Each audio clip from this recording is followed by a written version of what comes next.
even Rishi Sunak could lose his seat.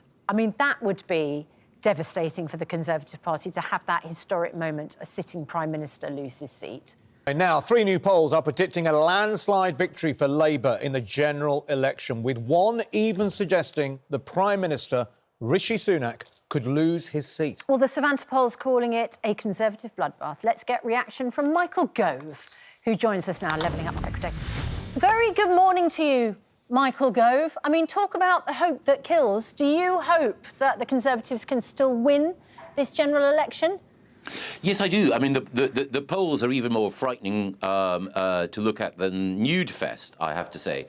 But one of the things that I would say is that these polls are snapshots of opinion. There are still 2 weeks to go. You were debating Scotland's performance with Lorraine just a second ago. I'm a Scotland fan myself, and I know that you need to hang on until the final moment, until the whistle blows. So I am determined to make sure that we as Conservatives can do everything we can in the 2 weeks that we've got left to make our arguments and to point out that if Keir Starmer does win, taxes will rise faster and more people will be hit by those tax rises than if Rishi Sunak wins. OK. I mean, you talk at a time of record high taxes brought in under your government, 70-year high tax burden on people. Yes, and I think Good Morning Britain viewers understand that one of the reasons that taxes rose was because of the pandemic.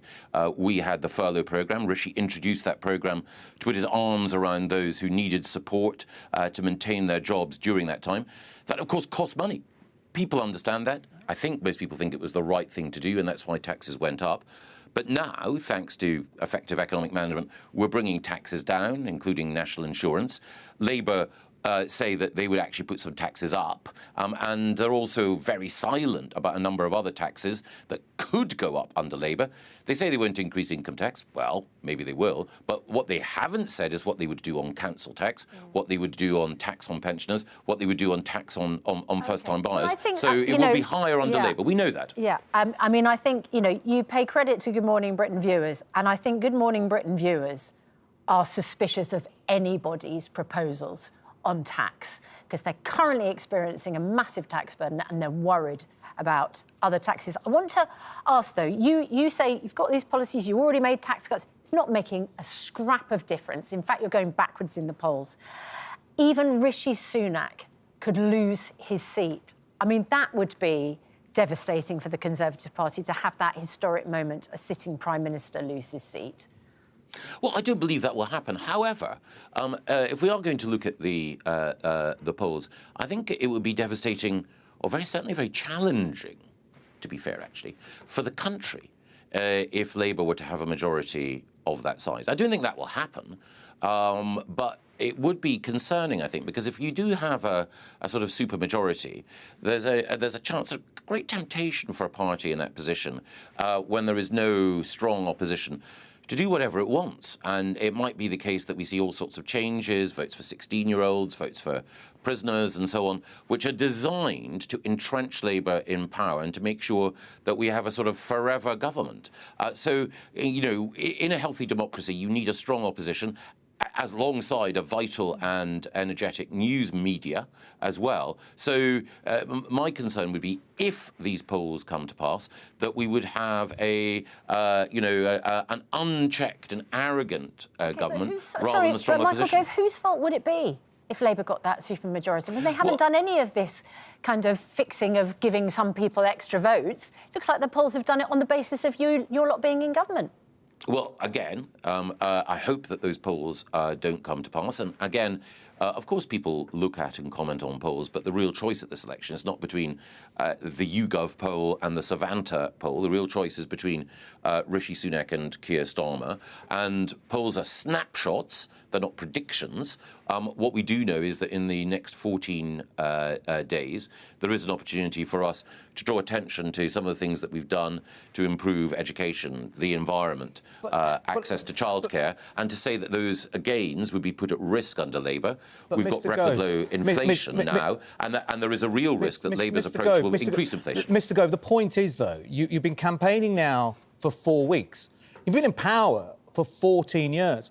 Whatever you're saying or doing is not working. I give you an opportunity now. If you think you can still win this election, and you talk about the Good Morning Britain viewers, they are sat at home right now, tell them something that you haven't said before, because whatever you've said already is clearly not working. Every single poll is devastating for the Tory party. Tell them something now. You've got a moment, 2 weeks before the most important election for the Conservative Party. Tell them something now that you've not said before that you think needs to happen for you to win this election. Well, I would say that if Labour win, there is a real risk that they will dismantle the changes that have been made in our schools, which have seen record numbers of children, especially from poorer backgrounds. But do you see my point? Do you see my point? Sorry to interrupt you, but do you see my point? You've been on here before, and other members of the party have been on here before. It's the same narrative. Attack Labour. And you've got nothing new to say, and the polls are demonstrating that. But let's move on from that. I just want to ask you personally... No. I'm sorry. I'm sorry you say I've got nothing new to say. Has there been on GMB, and as you know, I'm a big fan, have you done a report on the improvement in schools in the last 14 years? Have you looked particularly at how children from poorer backgrounds are going on to the best universities? Who aren't happy. We've spoken to lots of teachers who aren't happy with what's happening in schools. Just a second. And have you analysed why that is and what the changes are that Labour would make? Well, look... 6,500 extra teachers, Labour would say. No, I'm asking a direct question, Susanna, to your colleague. And that's a direct answer that Susanna's answered. Because with an airy wave of the hand and the magisterial sign of, a gifted broadcaster, he says, we've heard all that before. But have Good Morning Britain viewers heard that before? Well, has such a report been broadcast? I just asked the question in a broad way. They experience what's happening in schools, Michael Gove.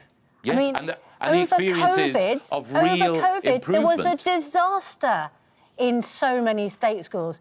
Couldn't get access to online learning. Pupils didn't have laptops. We now know we lost 100,000 children from the schools system, can't trace them. We know that achievement has gone down as a result in the last couple of years under your government. COVID, yes.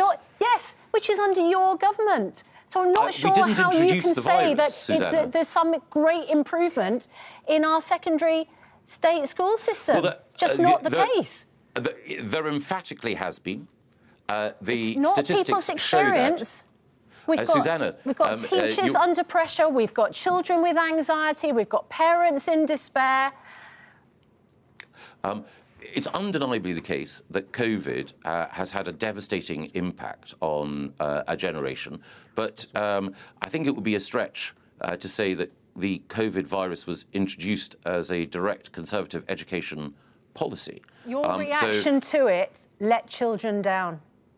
Well, I remember during the COVID pandemic discussing with you and with Piers Morgan exactly what we should be doing. And in the conversations that we had at the time, the general view was that we should be doing everything possible to restrict the spread of the virus, and that is what we sought to do.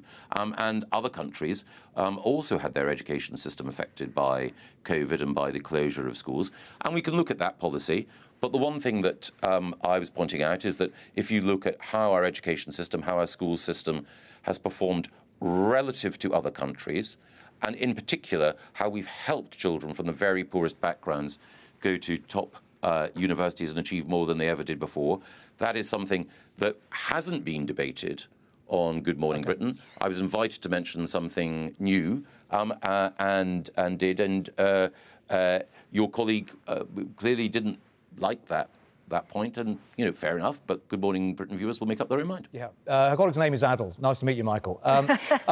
Thank you for joining us this morning. Good luck with the fight, although you're not standing yourself, but good luck with your campaign. Thank you very much for joining us. Thank you. Thank you.